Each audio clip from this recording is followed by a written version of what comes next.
আসসালামু আলাইকুম। আশা করি সবাই ভালো আছেন। আজকে আমি নতুন একটি রেসিপি নিয়ে আসছি আপনাদের জন্য। সেটা হচ্ছে এই যে আমি মসুর ডাল দিয়ে পেঁপে আলু দিয়ে মজাদার একটি বড়া বানাবো, পেঁয়াজু বানাবো। তো সেজন্য আমি নিয়েছি এই যে ডালের সাথে আমি কিছুটা চাল ভিজিয়ে রেখেছিলাম, পোলার চাল। তো অনেকে চালের গুঁড়া দেয়, তো আমি চাল ভিজিয়ে নিয়েছি, তাহলে একটু ভালো হয়। আর এই যে আমি পেঁপে নিয়েছি, এগুলো আমি এখন কেটে নেব, তারপরে আমি ডালটা পরে বাটবো। এই যে পেঁপেটা আমি পুরোটা নেব না, এখান থেকে আমি অর্ধেক পরিমাণে নিয়ে নেব।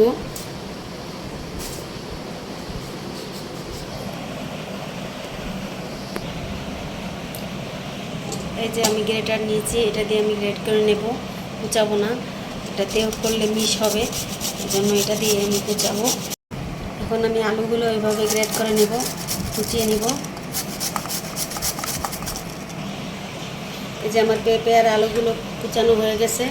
আর এই যে আমি পেঁয়াজ আর এই যে ধনিয়া পাতা কুচিয়ে নিয়েছি। এখন আমি ডালটা বেটে নেব।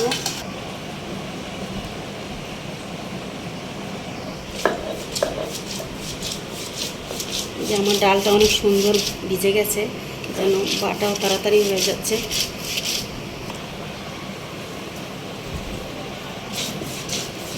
চালটা দিয়েছি, চালটা দিলে পেঁয়াজুটা খেতে মুচমুচে হয়, ভালো হয়।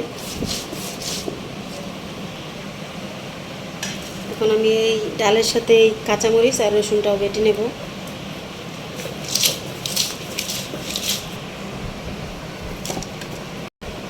এখন আমি পেঁয়াজগুলো দিয়ে দেবো আর ধনিয়া পাতাগুলো দিয়ে দেবো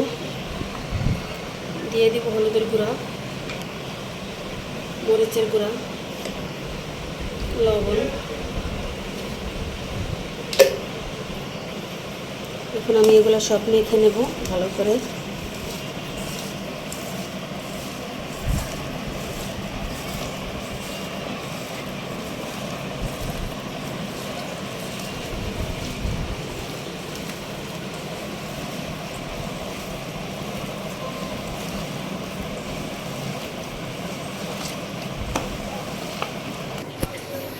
এই যে আমি বড় একটা তাওয়া বসিয়ে দিয়েছি, এখানে অনেকগুলি দিতে পারবো, সেজন্য আমি এটা নিয়েছি।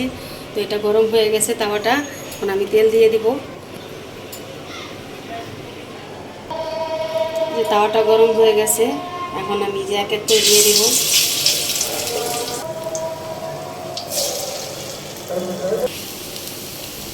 যে একটা উল্টিয়েছিলাম মাঝখানে, তো হয়নি ভালো করে, এখন হয়েছে। এখন আমি বাকিগুলো উল্টিয়ে দেবো।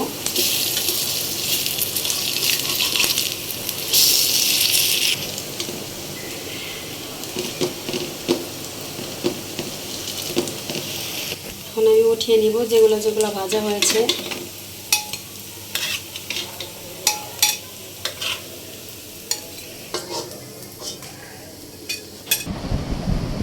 এই যে আমার মসুর ডাল পেঁপে আলু দিয়ে বড়া বানানো হয়ে গেছে।